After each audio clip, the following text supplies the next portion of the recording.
नई बहू को मिला भुक्कड़ ससुराल।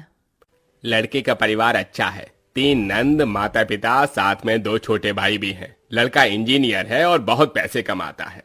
ये सुनते ही नैना के होश उड़ जाते हैं। 3 नंद, 2 छोटे देवर, ऊपर से सास ससुर के साथ मेरा पति, इतना बड़ा परिवार। अरे माँ, इतने बड़े परिवार में तो मैं परेशान ही हो जाऊंगी। काम भी करूं और उनके ताने भी अलग से सुनो। अरे बेटी, परेशान क्यों होती है? पंडित जी, मेरी बेटी के लिए ससुराल ऐसा दिखाओ जहां माता पिता और लड़का इकलौता हो, ताकि मेरी बेटी को ज्यादा परेशानी ना उठानी पड़े। चलिए, अगर ऐसी बात है तो ठीक है। मैं आपको एक अमीर घर का रिश्ता दिखाता हूँ। इकलौता बेटा है, साथ में माता पिता रहते हैं। नैना जैसे ही लड़के की फोटो देखती है, उसे लड़के की तस्वीर अच्छी लगती है। अरे लड़का तो अच्छा है, इकलौता है, परिवार भी छोटा है, और क्या ही चाहिए। माँ, मुझे लड़का पसंद है। ओहो पगली, चलो ठीक है, कोई लड़का तो तुझे पसंद आया। पंडित जी, अब आप इसी लड़के से मेरी बेटी के रिश्ते की बात चलाइए। हाँ हाँ बहन जी, बिल्कुल। फिर क्या था, पंडित उस अमीर घर में जाकर रिश्ते की बात कर लेता है। अब दोनों परिवार एक दूसरे से मिलने लगते हैं और उनका आना जाना लगा रहता है। बहुत जल्द शादी की तारीख भी निकल आती है। मुझे नहीं पता था कि इतनी जल्दी शादी की तारीख भी निकल आएगी। बेटी, अपने ससुराल में जाकर खुश रहना। खुश तो रहूंगी ही माँ, छोटा सा परिवार है, सुबह शाम रोटी, दोपहर में सोना, फिर रात को आराम करना। नैना को बहुत आसान लग रहा था, लेकिन वैसा होने नहीं वाला था। शादी होने के बाद जब वह अपने ससुराल आती है तो उसका ससुराल में घर बहुत बड़ा होता है, जिसमें उसे सफाई करने में ही बहुत ज्यादा समय लग जाता है। हे भगवान, अमीर घराने में तो आ गई, लेकिन यहाँ झाड़ू पोछा करते करते ही मेरी कमर टूट गई। तभी आवाज आती है, बहू, ओ बहू, अरे अभी तक तूने नाश्ता नहीं बनाया? नैना फटाफट सफाई करने के बाद अपनी सास के पास जाती है। माँ जी, बस रसोई में ही जा रही हूँ, मैं पहले सफाई कर रही थी। अच्छा सुनो, मेरी नंद और उसके बच्चे आज घर पर आ रहे हैं, उनके नाश्ते के लिए आलू के पराठे बना ले। और हाँ, शिवा आलू के पराठे नहीं खाता, उसे प्याज के पराठे पसंद है, उसके लिए वही बना देना। हेमलता ऐसा कहकर चली जाती है। लो जी, मिल गया ऑर्डर, अब इतने सारे लोगों के लिए पराठे बनाने होंगे। नैना ऐसा कहकर रसोई में चली जाती है, जहां वो बहुत सारा आटा गूंथती है। इतना सारा आटा गूंथने में ही मेरे हाथ दुखने लगे, अभी तो इनके पराठे भी बनाने हैं। नैना रसोई में आलू के पराठे बना ही रही थी कि हेमलता की नंद माहेश्वरी अपने बच्चों के साथ आ जाती है। अरे वाह, सही समय पर आई हो नंद जी, गरम गरम पराठे बन रहे हैं। बहू, चलो नाश्ते की टेबल पर ही बैठते हैं, वहीं पर बातें करेंगे।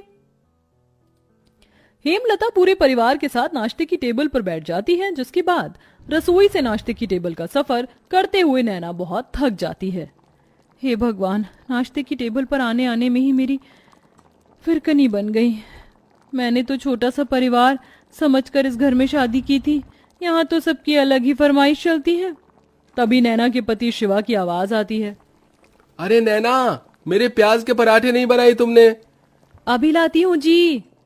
नैना प्याज के पराठे बनाकर अपने पति के लिए नाश्ते की टेबल पर लेकर आती है। ये लीजिए प्याज के पराठे। तभी माहेश्वरी कहती है, बहू के हाथों से पहली बार खाना खा रही हूँ, बहुत स्वादिष्ट है ये पराठे, ये लो तुम्हारा शगुन।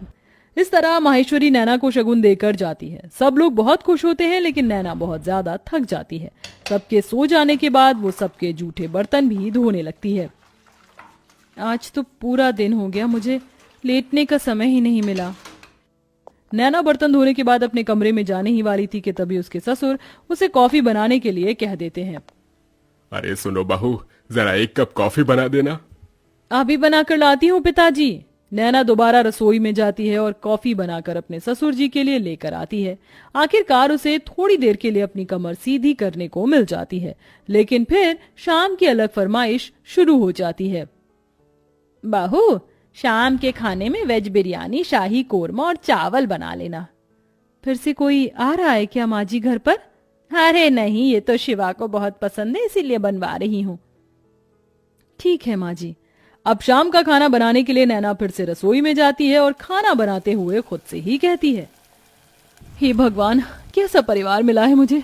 सुबह शाम मेरे ससुराल वालों को शाही पकवान ही चाहिए होते हैं, और इतने भुक्कड़ लोग हैं कि इन्हें हर थोड़ी देर में भूख लग जाती है।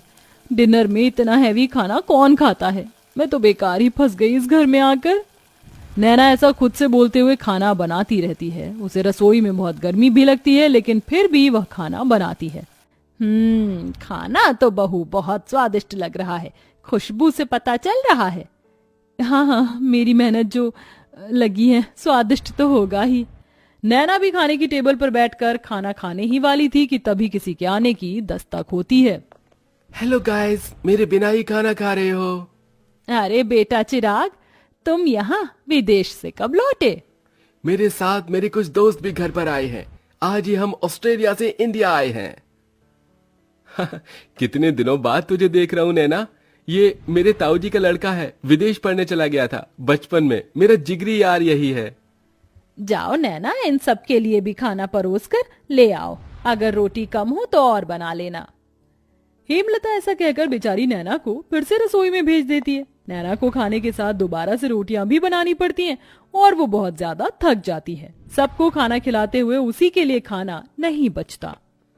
ये लो, बस यही रह गया था, मेरे लिए थोड़ा भी खाना नहीं बचा। कैसे भुक्कड़ लोग हैं, एक बार भी मेरे बारे में नहीं सोचते हैं। नैना को बहुत बुरा लगता है। वो अपने कमरे में सोने चली जाती है।